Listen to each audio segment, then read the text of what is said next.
ஆதாமை எங்க கொண்டு வந்து வச்சாரு? இப்ப சொல்லுங்க. ஏதேனிலே. ஏதேன் அப்படின்னு என்ன அர்த்தம்? மகிழ்ச்சி அப்படின்னு அர்த்தம். இன்பம் அப்படின்னு அர்த்தம். இன்னொன்னு சந்தோஷம் அப்படின்னு அர்த்தம். அப்போ தேவன் ஆதாமை எங்க வச்சிருக்கிறாரு? இன்பமான இடத்துல வச்சிருக்கிறார் இல்லையா? மகிழ்ச்சியான இடத்துல வச்சிருக்கிறார். சந்தோஷமான ஒரு இடத்துல ஆண்டவர் ஆதாமை கொண்டு வந்து அதிலே வைத்தார் அப்படின்னு நம்ம பார்க்கிறோம். இது கவனிக்க வேண்டிய ஒரு முக்கியமான ஒரு விஷயம்.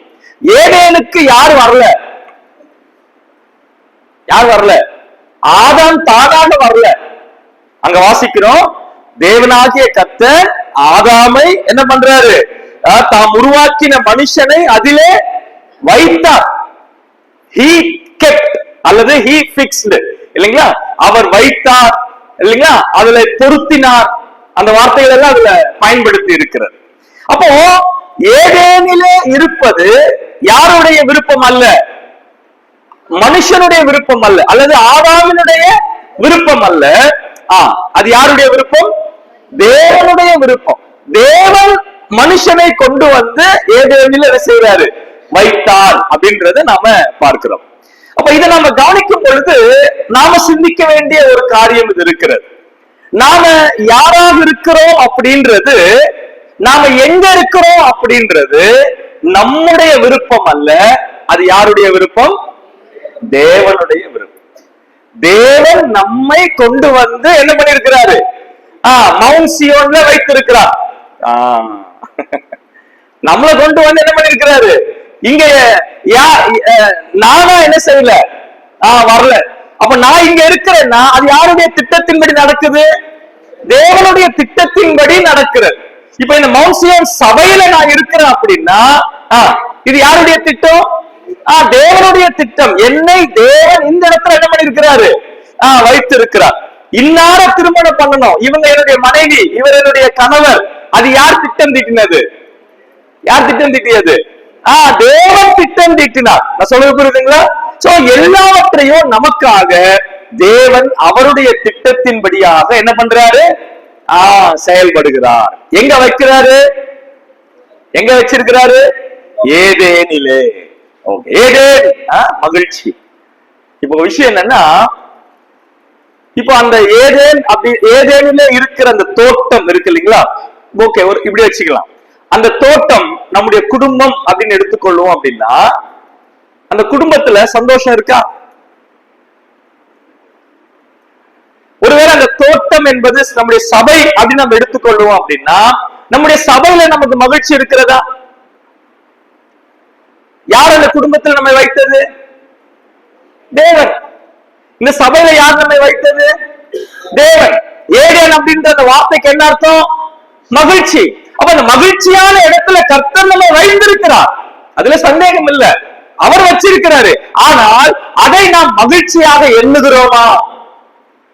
அதை நாம் மகிழ்ச்சியாக நாம் பார்க்கிறோமா? கர்த்தர் எனக்கு கொடுத்த வாழ்க்கை, கர்த்தர் எனக்கு கொடுத்த குடும்பம், கர்த்தர் எனக்கு கொடுத்த சபை, இவைகளிலே நான் மகிழ்ந்திருக்க வேண்டியவனாக இருக்கிறேன். கர்த்தர் எனக்கு கொடுத்த பொறுப்புகள், அவையிலே நான் என்ன செய்யணும்? மகிழ்ந்திருக்க வேண்டியவனாக இருக்கிறேன். சோ கர்த்தர் என்னை அந்த இடத்துல வச்சிருக்கிறார். மேபி பொறுப்புகள் அப்படின்னு சொல்லும் பொழுது அது கணவன் அப்படின்ற பொறுப்பாக இருக்கலாம், மனைவி அப்படின்ற பொறுப்பாக இருக்கலாம், இல்ல ஊழியர் அப்படின்ற பொறுப்பா இருக்கலாம், மூப்பர் அப்படின்ற பொறுப்பாக இருக்கலாம், பெருக்கிறது ஒரு பொறுப்பாக இருக்கலாம். யோசித்து பாருங்க, கர்த்தர் என்னை பொறுத்து வைத்திருக்கிறார். கர்த்தர் என்னை அந்த வேலைக்காக என்ன பண்ணிருக்கிறாரு? வைத்திருக்கிறார். அப்ப கர்த்தர் என்னை அந்த இடத்துல வைத்திருக்கிறார் அப்படின்னா அந்த வேலையில நான் எப்படி இருக்கணும்? மகிழ்ச்சியா இருக்கு. இப்போ எல்லாராலும் எலக்ட்ரிஷியன் வேலை செய்ய முடியாது. முடியுமா? முடியாது. ஏன் முடியாது? தெரியாது. தெரிஞ்சா செய்ய மாட்டோமா? தெரியாது. இப்ப ஏன் கேள்வி என்னன்னா, உங்களுக்கு மட்டும் எப்படி தெரிஞ்சது? உங்களுக்குள்ள அந்த விருப்பம். இப்போ சின்ன வயசுலயே சில பேர் குழந்தைங்க என்ன பண்ணுவாங்க, ஸ்க்ரூ டிரைவர் எடுத்துட்டு எதையாவது நோண்டின்னு இருப்பாங்க. யார் சொன்னா நீ ஸ்க்ரூ டிரைவர் எடுத்து நோண்டுற அப்படின்னு? அப்ப அந்த விருப்பத்தை யாரோ ஒருத்தர் வைக்கிறாரு. யார் வைக்கிறது? கர்த்தர் வைக்கிறார். அப்ப நம்ம எந்த துறையில இருக்கிறோமோ அந்த துறைக்கு என்னை நடத்தினது யாரு? தேவன் நடத்தினார். அது என்ன வேணா இருக்கலாம். விவசாயியா இருக்கிறீங்களா, எலக்ட்ரிஷியனா இருக்கிறீங்களா, இல்லன்னா ஐடில இருக்கிறீங்களா, யாரா இருக்கிறீங்க, மெடிக்கல் ஃபீல்ட்ல இருக்கிறீங்களா, யாரா இருக்கிறீங்க, நீங்க யாரா வேணா இருங்க, அந்த ஃபீல்ட்ல உங்களை கொண்டு வந்து வச்சது யாரு? கர்த்தர். அப்ப அந்த துறையில நாம மகிழ்ச்சியா இருக்கிறோமா? நான் யாரா இருக்கிறேன்? நான் எங்க இருக்கிறேன்? கர்த்தர் என்னை பொருத்தினார். கர்த்தர் என்னை கொண்டு வந்து அந்த இடத்துல வைத்தார். ஏதேனிலே ஒரு தோட்டத்தை உண்டு பண்ணி தேவனாகிய கர்த்தர் நாம் உருவாக்கின மனுஷனை கொண்டு வந்து வைத்தார். இதுல எனக்கு ஆச்சரியமான ஒரு விஷயம் என்ன அப்படின்னா, நீங்க நல்லா கவனிச்சு பாருங்க. இந்த மனுஷனை உண்டாக்கி ஏதேனிலே ஒரு தோட்டத்தை உண்டு பண்ணி கொண்டு வந்து வைத்தார் அப்படின்னு சொல்லப்பட்டிருக்கு இல்லைங்களா? இது எத்தனாவது நாள் நடக்குது?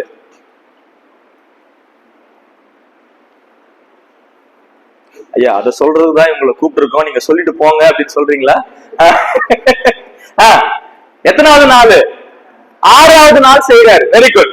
6வது நாள் தேவன் மனுஷனை கொண்டு வந்து என்ன செய்யறாரு? ஏதேனிலே ஒரு தோட்டத்தை உண்டு பண்ணி கொண்டு வந்து வைக்கிறார். இப்போ 6வது நாள் தேவன் அதை செய்யறாரு அப்படின்னு சொன்னா நல்லா கவனிங்க. முதல் நாள் துவங்கி ஆண்டவர் என்ன பண்றாரு? வேலை செஞ்சிட்டு இருக்கிறாரு. ஆண்டவர் என்ன பண்றாரு? வேலை செஞ்சிட்டு இருக்கிறாரு. என் கேள்வி என்னன்னா, யாருக்காக வேலை செய்யறாரு? அந்த ஆதாமுக்காக தான். ஆதாமே இன்னும் சீனுக்குள்ள வரல. 6வது நாள் தான் ஆதாம் உருவாக்கப்படுறாரு. ஆனா முதல் நாள் ஆண்டவர் என்ன உருவாக்குறாரு? வெளிச்சத்தை உண்டு பண்றாரு. வெளிச்சம் யாருக்கு? ஆதாமுக்கு தான். நான் சொல்றது புரியுதுன்னு நினைக்கிறேன். இருளைய வெளிச்சத்தை 2ஆ பிரிச்சாரு. யாருக்காக பிரிச்சாரு? ஆதாமுக்காக தான் பிரிச்சாரு. தண்ணீரை எல்லாம் கொண்டு போய் என்ன ஒரு இடத்துல குவிச்சு வச்சாரு. வெட்டாந்தரையை உண்டு பண்ணாரு. யாருக்காக? ஆதாமுக்காக. நான் சொல்றது புரியுதுன்னு நினைக்கிறேன் உங்களுக்கு. ஆதாம் வரல, ஆனா ஆதாமுக்காக தேவன் என்ன பண்ணிட்டு இருக்கிறாரு? செயல்பட்டு கொண்டுதான் இருக்கிறார். அப்ப நம்முடைய வாழ்க்கையில நாம நினைக்கலாம் என்னன்னு, கர்த்தர் எங்க இருக்கிறாரு, ஆண்டவர் என்ன பண்ணிக்கிட்டு இருக்கிறாரு, ஏது பண்ணிக்கிட்டு இருக்கிறாரு? இல்லைங்க, நம்முடைய வாழ்க்கையில ஆண்டவர் என்னதான் பண்ணிக்கிட்டு இருக்கிறாரு? செயல்பட்டு கொண்டுதான் இருக்கிறார். ஒருவேளை நாம நினைக்கலாம் ஆண்டவர் மறைவா இருக்கிறாரோ, அமைதியா இருக்கிறாரோ, அவர் ஒண்ணும் பண்ணாம இருக்கிறாரோ அப்படின்னு நாம நினைச்சுக்கிட்டு இருக்கோம். ஆனா அப்படி இல்லை. யார் செயல்படுறது? தேவனாகிய கர்த்தர் ஆதாமுக்காக என்ன பண்றாரு? செயல்படுறாரு. எதற்காக? அவன் மகிழ்ச்சியா இருக்கணும். ஆண்டவர் நம்முடைய மகிழ்ச்சியை விரும்புகிற தேவன். நாம இன்பமா இருக்கணும்னு விரும்புகிற தேவன். நாம் சந்தோஷமா இருக்கணும்னு விரும்புகிற தேவன். ஆனா நல்லா கவனிங்க, அந்த இன்பமோ அந்த சந்தோஷமோ அந்த மகிழ்ச்சியோ சிற்றின்பம் அல்ல, கொஞ்ச நேரத்துக்கான சந்தோஷம் அல்ல, கொஞ்ச நேரத்துக்கான மகிழ்ச்சி அல்ல. கர்த்தர் கொடுக்கிற இன்பம், சந்தோஷம், மகிழ்ச்சி அது நித்தியமா இருக்கக்கூடியது. ஆண்டவர் கொடுப்பது எல்லாமே அது எவ்வளவு காலத்துக்கு? நித்தியத்திற்கு. அப்ப நான் மகிழ்ச்சியா இருக்கணும்னா யார் செயல்படுகிறது? தேவன் செயல்பட்டு கொண்டிருக்கிறார். கொஞ்சம் யோசித்து பாருங்களேன். மோசேயை கர்த்தர் முதலாவது எப்ப சந்திச்சார்? எங்க? முச்செடியில. கொஞ்சம் யோசித்து பாருங்க. முதல் முறையா கர்த்தர் மோசேயை சந்திக்கும் போது மோசேக்கு வயசு என்ன?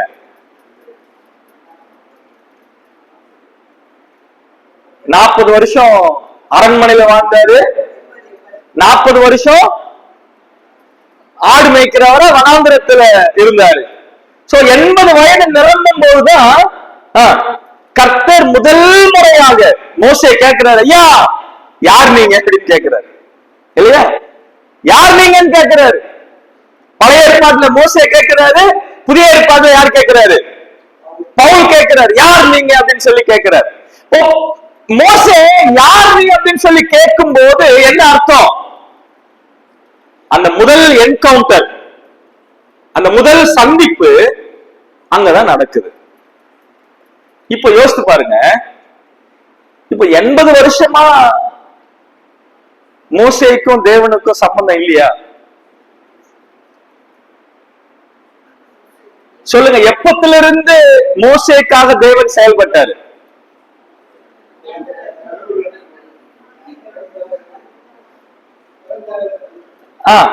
பிறக்கும் முன்னாடியில இருந்தே. நான் எப்படி வாசிக்கிறேன், அங்க யாத்திராகமம் 2ஆம் அதிகாரம் முதல் வசனம் இப்படி ஆரம்பிக்குது. ஒரு ஆசாரியன் குடும்பத்துல பிறந்தவனும், ஒரு ஆசாரிய குடும்பத்துல பிறந்த ஒரு ஸ்திரியும் என்ன பண்ணாங்க, ஒருத்தியை விவாகம் பண்ணினா. அங்கிருந்து அவங்க 2 பேரும் ஒன்றிணைத்தது யாருக்காக? மோசேக்காக. இப்ப யோசித்து பாருங்க, தேவன் அங்கிருந்து மோசேனுடைய பிறப்பதற்கு பெற்றோர்களை ஆயத்தம் பண்ணுகிற இடத்திலிருந்து மோசேயினுடைய வாழ்க்கையில யார் தான் செயல்பட்டுக்கிட்டு இருக்கிறது? தேவன் தான் செயல்பட்டு. அவருடைய பிறப்புல தேவன் செயல்பட்டார், அவரை பாதுகாப்பதிலே தேவன் செயல்பட்டார், அந்த மோசேயை வளர்க்கிறதிலே தேவன் செயல்பட்டார். ஈவன் வனாந்திரத்துக்கு போனாலும் சரி, அங்கேயும் பாதுகாப்பு. ஒரு குடும்பத்தை அங்க வச்சிருக்கிறாருங்க, ஓடி போனாரு. அங்க வனாந்திரத்துல அவருக்காக ஒரு குடும்பத்தை வச்சாரு, ஒரு மனைவியை வச்சிருந்தாரு. யார் செயல்படுகிறது? தேவன். மோசேக்கு தெரியுமா இந்த விஷயம் எல்லாம்? முதல் முறை சந்திக்கிறாரு. ஆண்டவரே நீங்க யாருன்னு, உங்க பேர் என்ன ஆண்டவரேன்னு கேட்கிறாரு. முற்புதர்ல அப்பதான் அவருக்கு என்ன கேட்கிறாரு, உங்க பேர் என்ன ஆண்டவரே அப்படின்னு மோசே கேட்கிறாரு. ஆனா தேவன் மோசே பார்த்து சொல்றாரு, உன் பொறப்புல இருந்து நான் தான் உனக்காக என்ன பண்ணிக்கிட்டு இருக்கேன், செயல்பட்டுக்கிட்டு இருக்கேன்.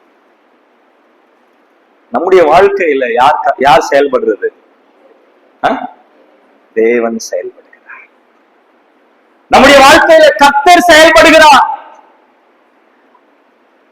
அதை நான் யோசிச்சு பார்த்தேன். முதல் அதிகாரத்துல ஆதாமுக்காக என்னெல்லாம் பண்றது அப்படின்னா, முதல்ல வானத்தையும் பூமியையும் படைக்கிறார். 2 விஷயம், அந்த 6 நாள் படைப்புகள்ல 2 விஷயங்கள் செய்யறாரு. ஒன்று பிரிக்கிறார், 2வது நிரப்புகிறார். ஒன்னு என்ன செய்யறாரு? பிரிக்கிறாரு. 2வது என்ன செய்யறாரு? நிரப்புகிறார். எதெல்லாம் பிரிச்சாரு?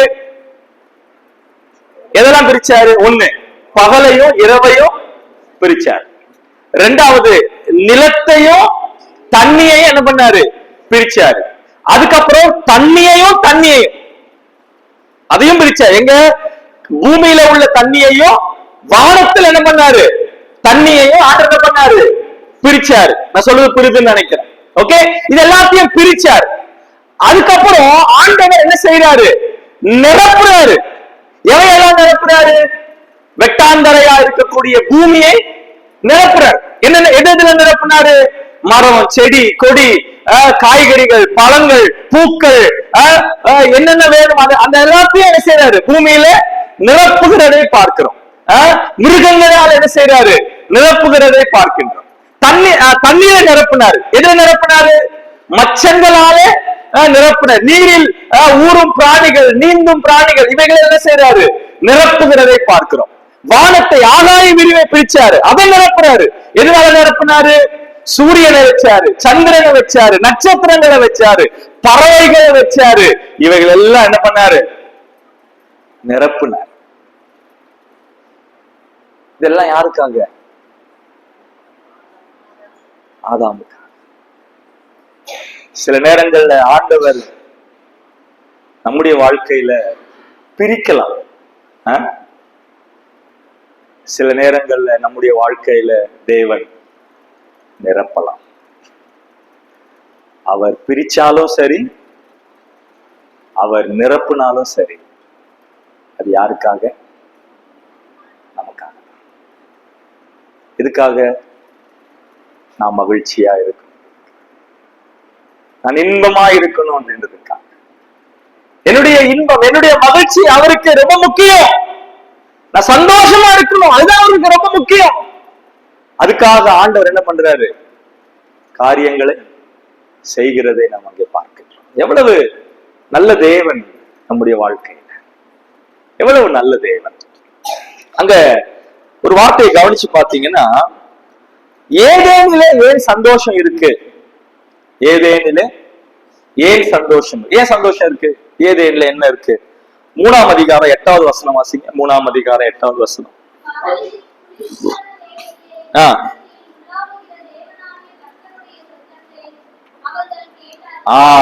தோட்டத்துல என்ன இருக்குங்க?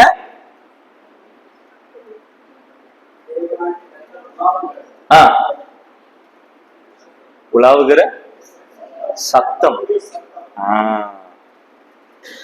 தோட்டத்திலே உலாவுகிற தேவனாகிய கர்த்தருடைய சத்தம்.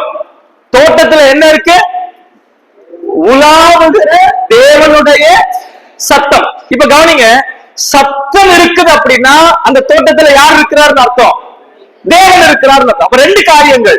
ஒன்று, தோட்டத்திலே தேவ பிரசன்னம் இருக்கிறது, தோட்டத்திலே தேவனுடைய சத்தம் இருக்கிறது. கவனிக்கிறீங்களா?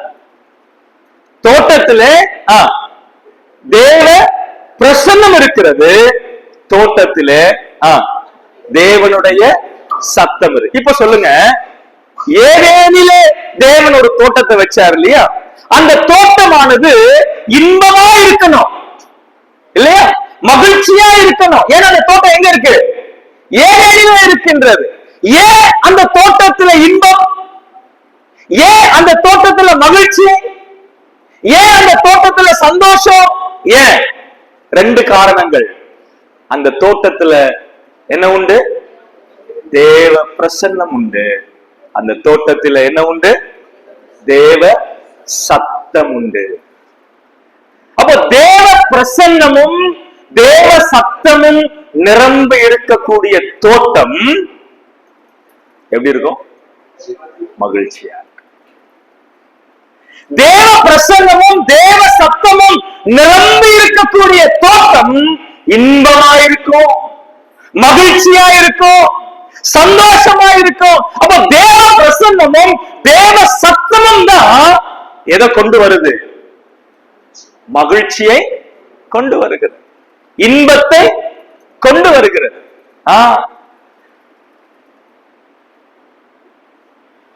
நம்முடைய தோட்டம், நம்முடைய தோட்டம், தோட்டம் அப்படின்ற வார்த்தையில நான் ஒரு 3 காரியங்களை சொல்லலாம்னு நினைக்கிறேன். ஒன்று, என்னுடைய தனிப்பட்ட வாழ்க்கை ஒரு தோட்டம்.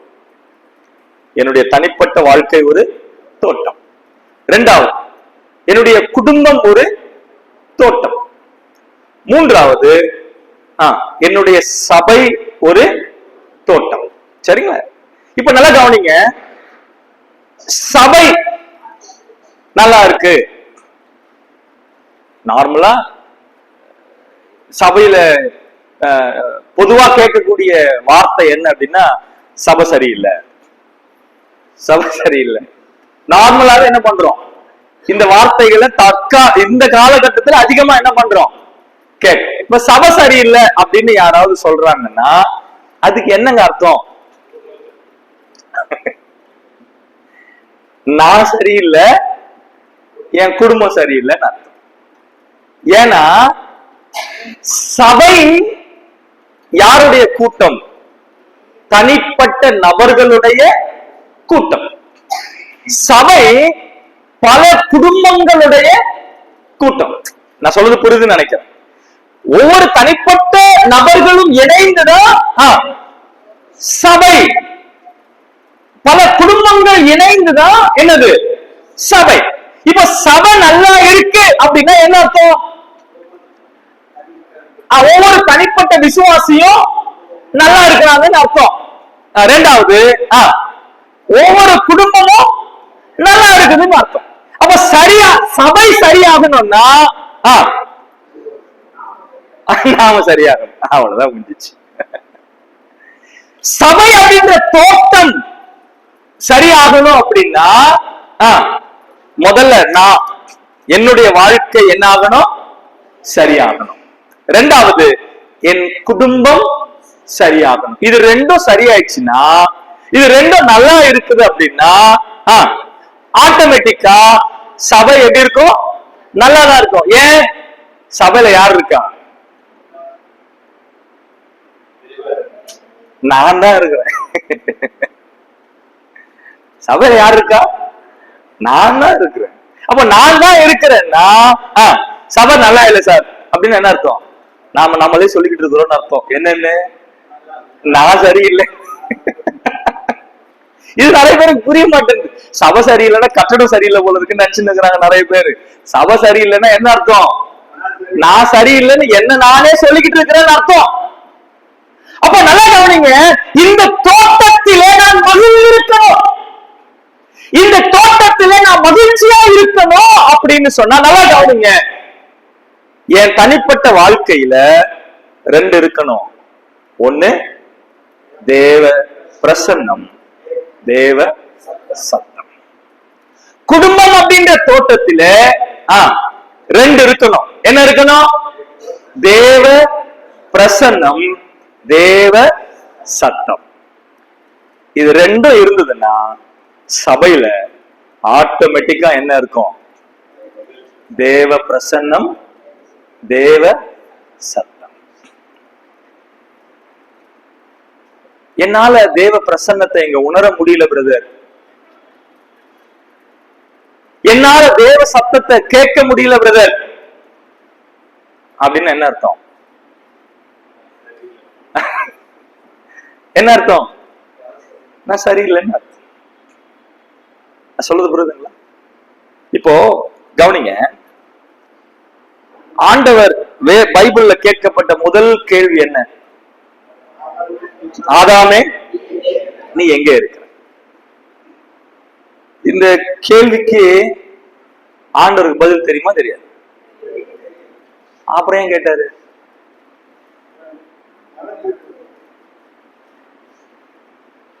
மறைஞ்சிருந்தா. ஓகே,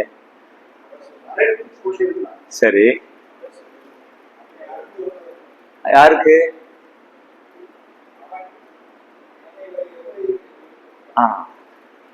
பதில் யாருக்கு தெரியல? ஆதாமுக்கு தெரியல. நான் சொல்றது புரியுதுங்களா? இப்போ உதாரணத்துக்கு, இப்போ மீட்டிங் எத்தனை மணிக்கு? 7 மணிக்குன்னு சொல்லி மீட்டிங் அறிவிச்சாங்க. நீங்க 7:20க்கு வரீங்க, இல்ல 7:30 மணிக்கு வரீங்கன்னு வைங்க. இப்போ எல்டர்ஸ் உங்களை பார்த்து ஒரு சதீஷ் வராருன்னு வைங்களேன், சதீஷ் டைம் என்ன அப்படின்னு கேக்குறாங்கன்னா என்ன அர்த்தம்? என்கிட்ட வாட்ச் இல்லையா? எனக்கு என்ன டைம் பார்க்க தெரியாதா? அந்த கேள்விக்கு அர்த்தம் எனக்கு டைம் தெரியாதுன்னு அர்த்தம் இல்ல.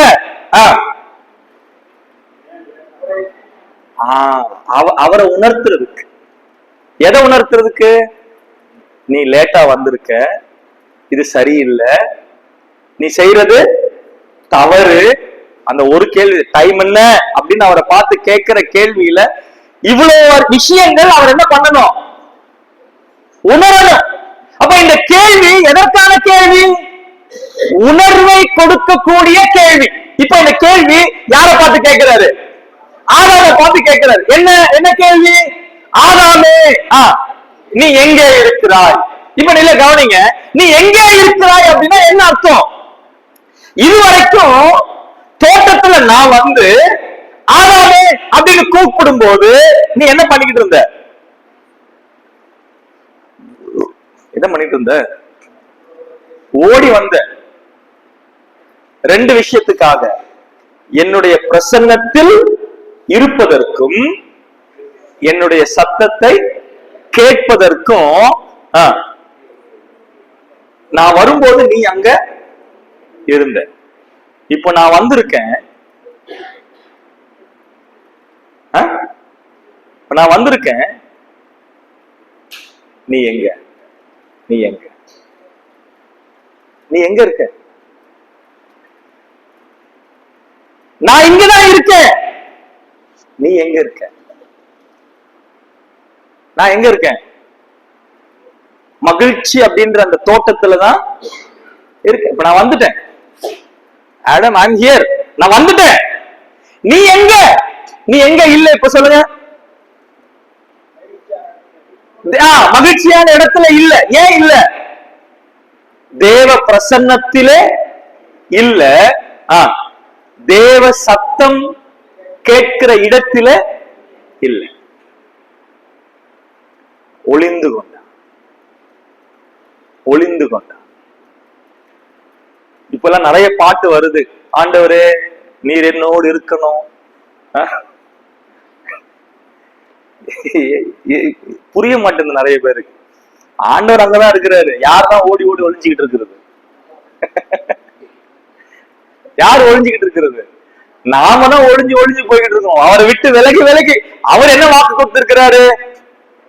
நான் உன்னை விட்டு விலகுவதும் இல்லை, உன்னை கைவிடுவதும் இல்லை அப்படின்ற வாக்கு அவர் கொடுத்திருக்கிறாரு. அந்த வாக்குத்தத்தத்தில் அவர் ஸ்ட்ராங்கா இருக்கிறாரு. அவர் நம்மை விட்டு விலகுவதுமே இல்லை, அவர் நம்மை விட்டு கைவிடுவதும் இல்லை. ஆனா அவரை விட்டு போறது யாரு? யாரு? நாம தான். நாம தான். இதுல கவனிக்க வேண்டிய ஒரு விஷயம், தேவ பிரசன்னம் அப்படின்னா என்னதுங்க?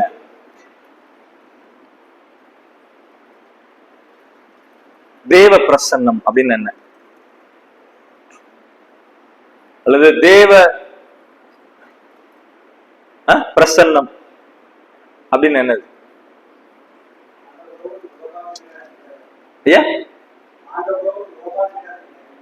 ஓகே, ஆண்டவரோடு உறவாடுகிற அந்த நேரம். ஓகே, வெளிப்படுத்தின விசேஷத்துக்கு வாங்களேன். ஃபர்ஸ்ட் புக்ல இருந்து கடைசி புக்கு போறோம். 1ஆம் அதிகாரத்துக்கு வாங்க.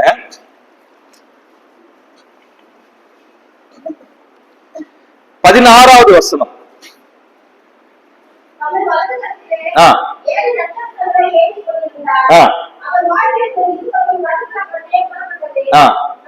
அவருடைய முகம் வல்லமையாய் பிரகாசிக்கிற எங்க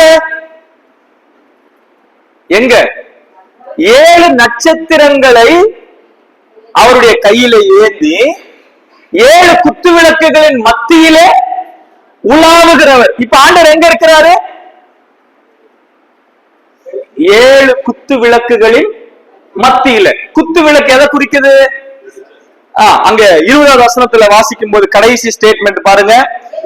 அந்த 7 1:20 7 நட்சத்திரங்களும் 7 சபைகளின் தூதர்களாம். நீ கண்ட 7 குத்து விளக்குகளும் 7 சபைகளாம். அப்ப குத்து விளக்குகளின் மத்தியிலே இருக்கிறவர் அப்படின்னா அவர் எங்க இருக்கிறாரு? சபையில இருக்கிறாரு. இப்ப நல்லா கவனிங்க, சபையில என்ன இருக்கு அப்படின்னா அவருடைய முகம் இருக்கிறது.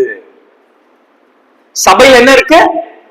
அவருடைய முகம் இருக்கிறது. நல்லா கவனிங்க, அவருடைய முகம் அப்படின்னா அதுதான் சமூகம். முகம் அப்படின்னா முகத்துல என்னெல்லாம் இருக்கு? இல்ல, முகத்துல என்ன இருக்கு? கண் இருக்கு, காது இருக்கு, வாய் இருக்கு. ஓகேங்களா? சரி, இப்ப சொல்லுங்க, கண்ணு என்ன செய்யும்? பார்க்கும். கர்த்தருடைய முகம் அங்க இருக்கு அப்படின்னா என்ன அர்த்தம்? அவர் பார்க்கிறார். அதுதான் தேவ பிரசன்னம். வாயில் என்ன செய்யணும்? கர்த்தருடைய முகம் அங்க இருக்குதுன்னா என்ன அர்த்தம்? அவர் பேசுகிறார் அப்படின்னு அர்த்தம். அதுதான் அவருடைய பிரசன்னம். காதுல என்ன செய்யறோம்? கேட்கிறோம். அவர் அங்க இருக்கிறார் அப்படின்னா என்ன அர்த்தம்? நாம பேசுகிறத எல்லாம் அவர் கேட்கிறார் அர்த்தம். அதுதான் என்னது? தேவ பிரசன்னம். நல்லா கவனிக்கிறீங்களா? அப்ப தேவ பிரசன்னம் என்பது அவரே அங்க இருக்கிறார் அர்த்தம். அவர் என்னெல்லாம் செய்யறாரு? அவர் பார்க்கிறாரு, அவர் கேட்கிறாரு, அவர் என்ன செய்யறாரு? பேசுறாரு. ஓகே, இதெல்லாம் கவனிங்க. இப்போ ஆண்டவர் எல்லாரோடும் ஒரே விதமாய் பார்ப்பதில்லை. கவனிக்கிறீங்களா? ஆண்டவர் எல்லாரையும் ஒரே விதமாய் பார்ப்பதில்லை. புதுசா சொல்றீங்க? அவருடைய பார்வை ஒவ்வொருவருக்கும் வித்தியாசப்படும். இப்ப நீங்க நல்லா கவனி. நம்ம வீட்டுல ஒரு 4 குழந்தைங்க இருக்கிறாங்கன்னு வைங்களேன். 4 பேரையும் நாம பார்ப்போம். ஒருத்தன் நல்லா இருக்கிறான், நான் சொல்றதெல்லாம் அவன் கேட்கிறான்னு வைங்க, அவன் எப்படி பார்ப்போம்? அவன் எப்படி பார்ப்போம்? அன்பா பார்ப்போம், மகிழ்ச்சியோட பார்ப்போம். ஒருத்தன் சேட்டை பண்ணிக்கிட்டு இருக்கான், அவன் எப்படி பார்ப்போம்? அந்த கண்ணு அவனை பார்க்கும்போது வேறுபடுது, இவனை பார்க்கும்போது வேறுபடு. இதுதான் தேவ பிரசன்னம். அவர் எல்லாரையும் பார்க்கிறாரு, அவருடைய பிள்ளைகளை தான். ஆனா எல்லாரையும் ஒரே விதமாய் பார்ப்பதில்லை. அவர் எல்லாரோடும் பேசுறாரு, ஒரே விதமாய் பேசுறதில்ல, வெவ்வேறு விதமாய் பேசுறது. அப்போ தேவ பிரசன்னம் என்பது அந்த விசுவாசியினுடைய தேவனோடுள்ள உறவின் அடிப்படையில என்ன ஆகுது? வித்தியாசப்படுது.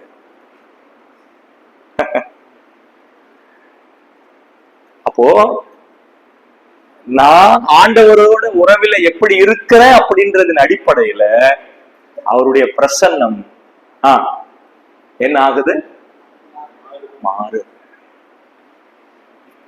சிம்பிளா சொல்றேனே, அவர் சர்வ வியாபி. ஆண்டவர் யாரு? சர்வ வியாபி. அப்படின்னு என்ன அர்த்தம்? அவர் எல்லா இடத்துலயுமே இருக்கிறார் அர்த்தம். அவர் பரலோகத்தில் இருக்காரா? இருக்கார். அவர் நரகத்தில் இருக்காரா?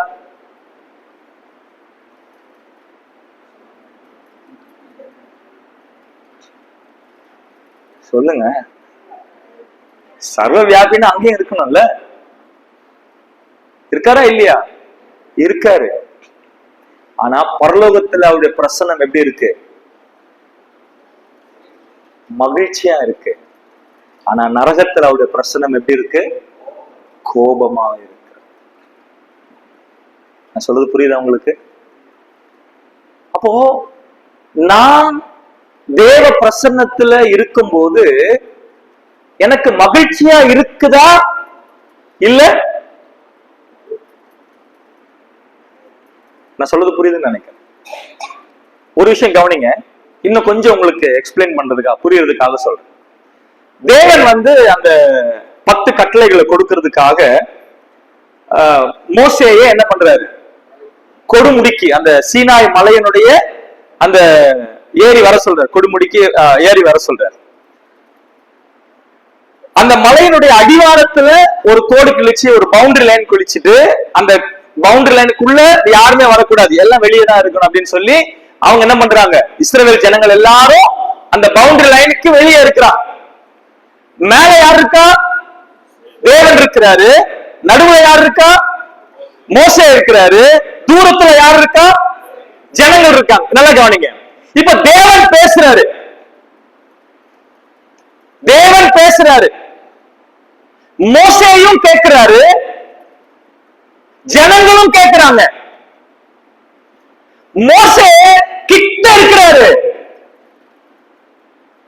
தேவ சத்தம் அவருக்கு மென்மையா இருக்கு.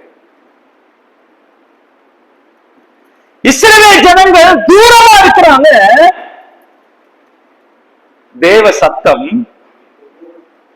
இடி முழக்கத்தை போல இருக்கு. நாங்க செத்துருவோம், மோசே அவரை பேச வேணாம்னு சொல்லு. ஏங்க நீங்க சொல்லுங்க, கிட்ட இருக்கிறவங்களுக்கு இடி முழக்கம் போல இருக்கணுமா, இல்ல தூரமா இருக்கிறவங்களுக்கு இடி முழக்கத்தை போல இருக்கணுமா? கிட்ட இருக்கிறவங்களுக்கு தானே இடி முழக்கம் போல இருக்கணும். ஆனா தேவ பிரசன்னம் அப்படி இல்லை. தேவ பிரசன்னம் அவருக்கு எவ்வளவு எவ்வளவு நெருங்கி நெருங்கி போகிறோமோ அவருடைய சத்தம் அவ்வளவு இன்பமா இருக்கும். அவருடைய சத்தம் அவ்வளவு மகிழ்ச்சியா இருக்கும். அவருடைய சத்தம் அவ்வளவு சந்தோஷத்தை கொடுக்கக்கூடியதாக இருக்கும். ஆனா நீங்க எந்த அளவுக்கு தூர தூரமா இருக்கிறீங்களோ அந்த அளவுக்கு அவருடைய சத்தம் எப்படி இருக்கும்? இடி முழக்கத்தை போல இருக்கும். இதுல இருந்து நமக்கு என்ன புரியுது? எனக்கு அவருடைய சத்தம் இன்பமா இருக்கா இல்ல இடிமுழக்கமா இருக்கா? இதுல இருந்து நாம என்ன புரிஞ்சுக்கலாம்? அவருக்கு நெருங்கி இருக்கிறோமா இல்ல அவருக்கு தூரமா இருக்கு? அப்போ மகிழ்ச்சியை அனுபவிக்கிறதும் அனுபவிக்காமல் இருப்பு அவர் கொடுத்துட்டாரு. அவர் என்ன கொடுக்கிறாரு? என்னை கொண்டு வந்து எங்க வச்சுட்டாரு? ஏரியாவில கொண்டு வந்து வச்சுட்டாரு. அவர் செய்ய வேண்டிய வேலை செஞ்சுட்டாரு. ஆனா அந்த பிரசன்னத்தையும் தேவ சத்தத்தையும் அதை சார்ந்து வாழ்வது,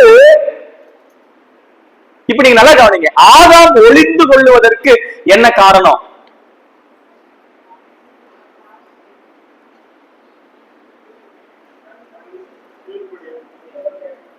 அவன் தேவ பிரசன்னத்தையும் தேவ சத்தத்தையும் கேட்காம சாத்தானுடைய பிரசன்னத்தையும் சாத்தானுடைய சத்தத்தையும் கேட்டது.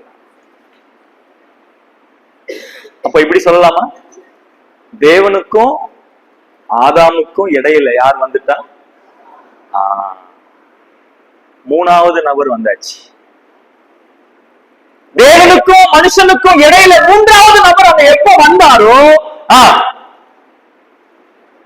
அங்க தேவ பிரசன்னம் இழந்த ஆதாமை பார்க்கிறோம். தேவ சத்தம் இடிமுழக்கத்தின் சத்தம் போல. நல்லா கவனிங்க.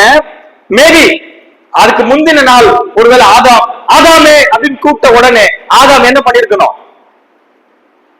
என்ன பண்ணிருக்கணும்?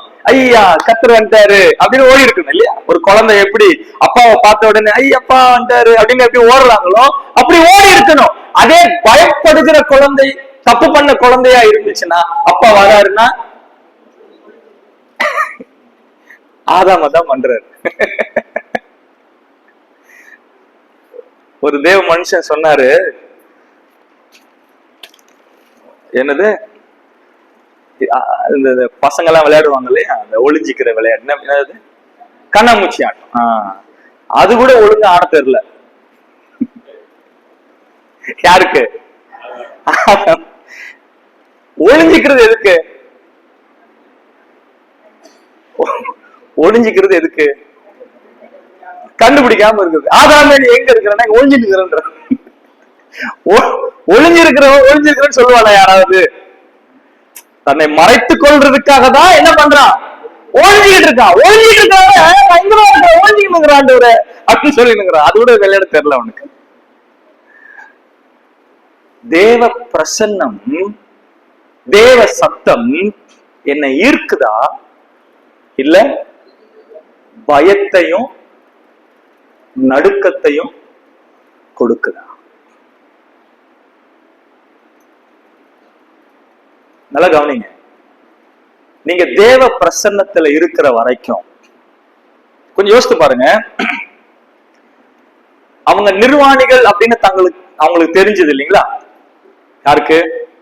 ஆதாமுக்கும் ஏவாளுக்கும் தாங்கள் நிர்வாணிகளா இருக்கிறார்கள் அப்படின்னு தெரிஞ்சது. அப்ப அந்த அறிவு வர்றதுக்கு முன்னாடி அவர்கள் நிர்வாணிகளா இருந்தாங்களா இல்லையா? நிர்வாணிகளா இருந்தாங்க. ஆனா அவங்களுக்கு அது தெரியல. ஏன் தெரியல?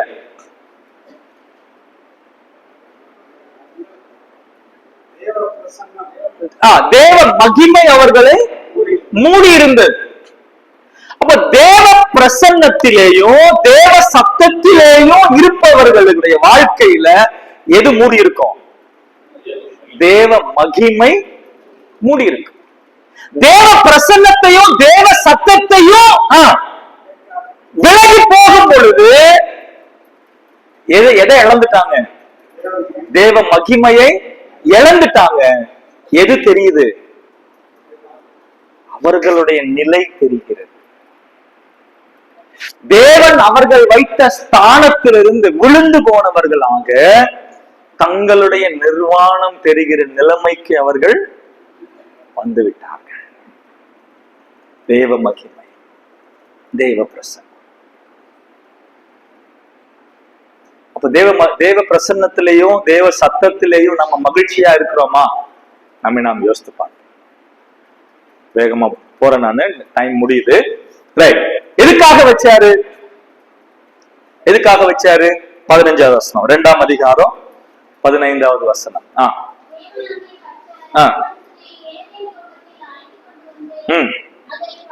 அதை பண்படுத்தவும் அதை காக்கவும் வைத்தார். சரிங்களா? அதை பண்படுத்தவும் காக்கவும். நீங்க எல்லாம் தோட்ட வேலை செய்யறவங்கன்னு நான் நினைக்கிறேன்.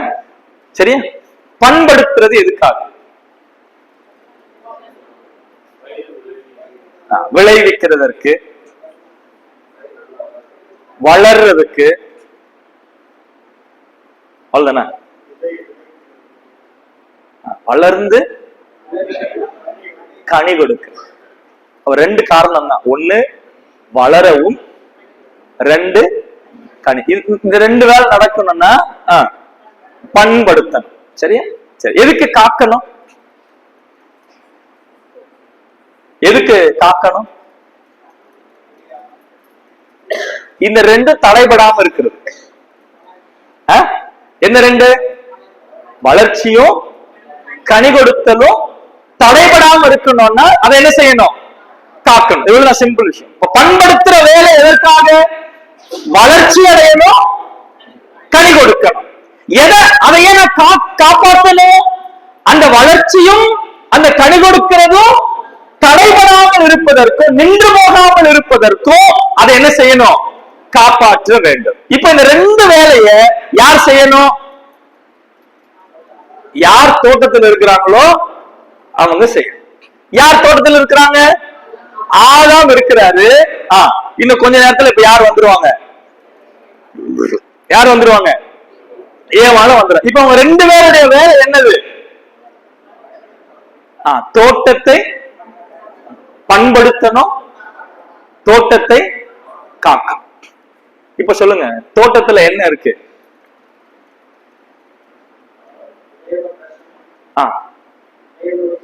Very good. வேற என்ன இருக்கு? இல்ல ஓகே, அது இருக்கு. இப்ப நம்ம ஏதேன் அப்படின்றதுல பாக்குறோம். ஏதேன்ல என்னெல்லாம் இருக்கு? தேவ பிரசன்னம் இருக்கு, தேவ சத்தம் இருக்கு, தேவ மகிமை இருக்கு, மகிழ்ச்சி இருக்கு. இப்ப நீங்க நல்லா கவனிங்க. இது வளரணும், எதெல்லாம் வளரணும்? மகிழ்ச்சி வளரணும், தேவ பிரசன்னம் வளரணும், தேவ சத்தம் வளரணும், தேவ மகிமை. இவ்வளவு விஷயங்கள் வளரணும் அப்படின்னா நாம பண்படுத்தணும். பொறுப்பு யார் கையில கொடுத்துட்டாரு? நம்ம கையில கொடுத்துட்டாரு. இப்போ சொல்லுங்க, நான் கர்த்தருடைய பிரசன்னத்துல இல்லைன்னா என்ன அர்த்தம்?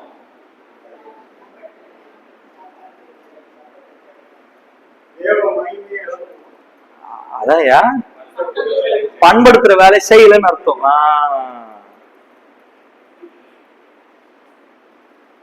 என்ன பிரதர் டல்லா இருக்கிற?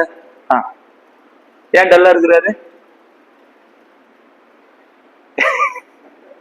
ஏன் டல்லா இருக்கிறாரு? பண்படுத்தல. ஏன் பாவத்துல விழுந்துட்டாரு? பண்படுத்தல. ஏன் ஒளிஞ்சிக்கிறாரு? பண்படுத்தல. தேவன் கொடுத்த அந்த இன்பமான வாழ்க்கை, தேவ பிரசன்னம், தேவ சத்தம், தேவ மகிமை, தேவனோடுள்ள உறவு, இதெல்லாம் தோட்டத்துல இருக்கு. நிறைய சொல்லலாம். தேவன் நிறைய விஷயங்கள் இருக்கு தோட்டத்துல. என்னெல்லாம் இருக்கு அப்படின்னா ஒரு லிஸ்ட் இருக்கு, அவ்வளவு விஷயங்கள் இருக்கு. இதெல்லாம் தேவன் என்ன செய்ய சொன்னாரு? பண்படுத்த சொன்னாரு, காக்க சொன்னாரு. இப்ப நான் மகிழ்ச்சியா இருக்கணும்னா, என் குடும்பம் மகிழ்ச்சியா இருக்கணும்னா, என் சபை மகிழ்ச்சியா இருக்கணும்னா யார் பண்படுத்தணும்? அது மூப்பர் செய்யும், அது ஊழியர் செய்யும். பண்படுத்துற வேலை எல்லாருடையது. எல்லாருடையது. தனிப்பட்ட நிலைமையில நான் என்னை பண்படுத்தணும், காக்கணும். குடும்பமாய் நாம் என்ன பண்ணணும்? பண்படுத்தணும், காக்கணும். சபையாக நாம் எல்லாம் இணைந்து பண்படுத்தணும், காக்கணும். இது நம்ம எல்லாருடைய பொறுப்பு. நாம் எல்லாரும் செய்ய வேண்டிய வேலை இது. இன்னாருக்கு அப்படின்னு நம்ம என்ன பண்ண முடியாது? ஒதுக்கி வைக்க முடியாது.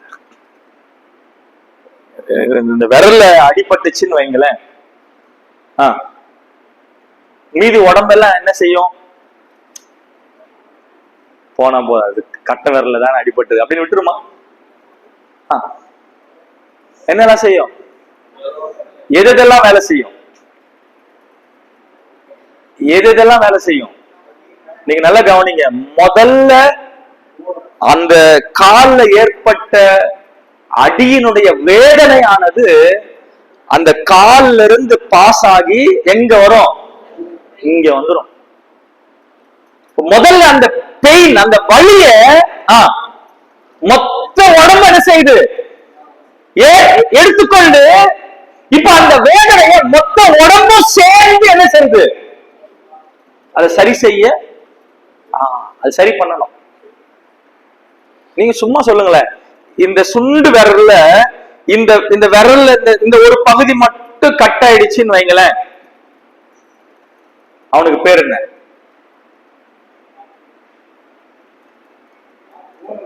ஊனன், மாற்றுத்திறனாளி. கவர்மெண்ட்ல அப்ளை பண்ண பென்ஷன் கூட வரும். மொத்த உடம்பெல்லாம் நல்லா இருக்கு, இந்த விரலும் நல்லா இருக்கு. எவ்வளவுதான் போச்சு? கொஞ்சம் விரல் தான் போச்சு. அது போனாலுமே இந்த உடம்புக்கு என்ன பேரு? என்ன பேரு? ஊனம். அப்போ சபை அப்படின்றது ஒருவர் காயப்பட்டாலும், ஒருவர் விலகி போனாலும் எல்லாரும் என்ன செய்யணும்? இணைந்து செயல்பட்டு அவர்களை மறுபடியும் கொண்டு வர வேண்டிய பொறுப்பு எல்லாருடைய. பண்படுத்துற வேலை யார் யார் செய்யணும்? ஒருவருக்கு ஒருவர் செய்ய வேண்டிய. உங்களை நான் பண்படுத்தணும், என்ன நீங்க பண்படுத்தணும். காக்கிற வேலை ஒருவரை ஒருவர் செய்ய வேண்டும். நீங்க என்ன காக்கணும், நான் உங்களை காக்கணும். இது ஒருவருக்கு ஒருவர் செய்கிற வேலை. அப்படி நாம் ஒருவருக்கு ஒருவர் செய்யும் பொழுது நாம் இணைந்து வளர்கிறோம், நாம் இணைந்து கனி கொடுக்கிறோம். நாம் இணைந்து வளர்கிறோம், நாம் இணைந்து என்ன செய்யறோம்? கனி கொடுக்கிறவர்களாக இருக்கிறோம். இப்ப நீங்க என்ன கவனிக்காம, நான் உங்களை கவனிக்காம, நான் உண்டு ஏழான உண்டு, நானும் நீங்க உண்டு உங்க வேலைன்னு சொல்லி நீங்களும் இருந்தீங்கன்னா எது கெட்டு போயிடும்? எது கெட்டு போயிடும்? சபை, தோட்டம் கெட்டு போயிடும். தோட்டம் கெட்டு போயிடும். ஆதாமும் ஏவாளும் ஒன்னா இருக்கிற வரைக்கும் யார் வரல? பிசாசு வரல. அவங்க எப்போ ஒருத்தர் ஒருத்தர் பிரிஞ்சாங்களோ நடுவுல யார் வந்துட்டா? பிசாசு வந்தா. நம்ம இணைந்து காண ஐக்கியம் ரொம்ப முக்கியம். ஒருவருக்கு ஒருவர் இந்த இந்த இந்த இந்த இந்த இந்த உறவு நம்ம கிறிஸ்தவத்துல மட்டும்தாங்க இருக்கு. எந்த உறவு? இந்த ஒருவருக்கொருவர் என்ற உறவு, ஒருவருக்காக ஒருவர், இந்த உறவு. இதெல்லாம் எங்கதான் இருக்கு? நம்ம கிறிஸ்தவத்துலதான் இருக்கு. இந்த உலகத்தினுடைய உறவுகள், எல்லா உறவுகளும், அப்பா அம்மா உறவு, கணவன் மனைவியினுடைய உறவு, அண்ணன் தம்பி உறவு, மாமா மச்சான் உறவு, அத்தை, இந்த உலகத்தினுடைய உறவுகள், நண்பர்கள் என்ற உறவு, எந்த உறவா இருக்கட்டும், it will end in this world. அது இந்த உலகத்தோடு என்ன ஆயிடும்? முடிஞ்சிடும். ஆனா நித்தியத்திற்கும் தொடர்கிற உறவு எது? கிறிஸ்துவுக்குள் சகோதர சகோதரிகள் என்பவர்களுடைய உறவு அது எது வரைக்கும் போகும்? நித்தியத்துக்கும் போகும். ஒருவேளை கணவன் மனைவியாவே இருந்தாலும் பரலோகத்துக்கு போனா நாங்க 2 பேரும் யாரு? யாரு? சகோதர சகோதரிகள். அப்பம் பிள்ளையாவே இருக்கட்டும், பரலோகத்துக்கு போனா நாங்க யாரு? சகோதர சகோதரிகள். அங்க போய் நீ என் புள்ள நான் என் அப்பன் சொல்ல முடியாது. கிறிஸ்துவுக்குள்ள அங்க யாரு? சகோதர சகோதரி. அப்ப இந்த உறவுக்கு நாம் எவ்வளவு முக்கியத்துவம் கொடுக்கிறோம்? அப்ப சபை என்ற தோட்டம் சரியா இருக்கணும் அப்படின்னா நான் என்ற அந்த தோட்டம் சரியா இருக்கும், அல்லது நான் என்ற அந்த மரம் சரியா இருக்கும், என் குடும்பம் என்று சொல்லக்கூடிய தோட்டம் சரியா இருக்கும், நானும் என் குடும்பமும் சரியா இருக்குமே என்று சொன்னால் சபை என்னாகும்? சரியா. இப்போ என்னுடைய கேள்வி என்னன்னா, இந்த தோட்டம் நான் வளருகிறதற்கு பிரயாசப்படுகிறேனா, வளர்ச்சியை கெடுக்க செயல்படும்? இந்த தோட்டம் வளர நான் பிரயாசப்படுகிறேனா, இல்ல இந்த தோட்டம் சீரழிய பிரயாசப்படும்? நான் இதுக்காக பிரயாசப்படுறேன். நம்ம சிந்தித்து பார்ப்போம். தேவ பிரசன்னமோ தேவ சத்தமோ எங்கெல்லாம் இருக்கணும்? என் தனிப்பட்ட வாழ்க்கையில இருக்கணும், என் குடும்ப வாழ்க்கையில இருக்கணும், சபையில இருக்கணும். அங்க எங்கெல்லாம் தேவ பிரசன்னமும் தேவ சத்தமும் இருக்குமோ அங்கெல்லாம் என்ன உண்டு? என்ன உண்டு? மகிழ்ச்சி உண்டு, இன்பம் உண்டு, சந்தோஷம் உண்டு, மகிமை உண்டு, தேவ உறவு உண்டு. எங்கெல்லாம் தேவ சத்தமும் தேவ பிரசன்னமும் இல்லையோ இது எல்லாத்தையுமே நாம் என்ன ஆயிடுவோம்? இழந்து போகிறவர்களாக நாம் இருக்கிறோம். தேவன் என்னை கொண்டு வந்து என்ன செய்தார்? ஏதேனிலே ஒரு தோட்டத்தை உண்டு பண்ணி அங்கே என்ன பண்ணாரு? வைத்தார். சோ நம்முடைய வாழ்க்கையில தேவன் என்னை வச்சிருக்கிற இடத்துல நான் கனி கொடுக்கிறவனாக இருக்கிறேன். தேவன் என்னை வைத்த இடத்திலே நான் அவருக்கு என்ன செய்யணும்? கனி கொடுக்கிறவனாக இருக்கணும், வளர்கிறவனாக இருக்கணும். மற்றவர்களை வளர்த்து கனி கொடுக்கிற நிலைமையில் அவர்களை என்ன செய்யணும்? பெருக்க வேண்டியவனாக நான் இருக்கிறேன். எந்த இடத்துல? தேவ பிரசன்னமும் தேவ சத்தமும் இருக்கிற இடத்துல இந்த வளர்ச்சியும் கனி கொடுத்தலும் இருக்கும். தேவ சத்தமும் தேவ பிரசன்னமும் இல்லைன்னு சொன்னா அந்த இடத்துல வளர்ச்சியும் கனி கொடுத்தலும் என்ன ஆயிடும்? கெட்டு போகக்கூடியதா இருக்கு. நாம் சிந்திப்போம். தேவன் தாமே இந்த வார்த்தைகளை நமக்கு ஆசீர்வதிப்பாராக. தேவ பிரசன்னத்துக்கு நேராக தேவ சத்தத்துக்கு நேராக நம்மை நாம் ஒப்புக் கொடுப்போம். தேவன் தாமே இந்த வார்த்தைகளை நமக்கு ஆசீர்வதிப்பாராக. இன்பமான மகிழ்ச்சியான வாழ்க்கையை கர்த்தர் நம் ஒவ்வொருவருக்கும் கொடுப்பார்.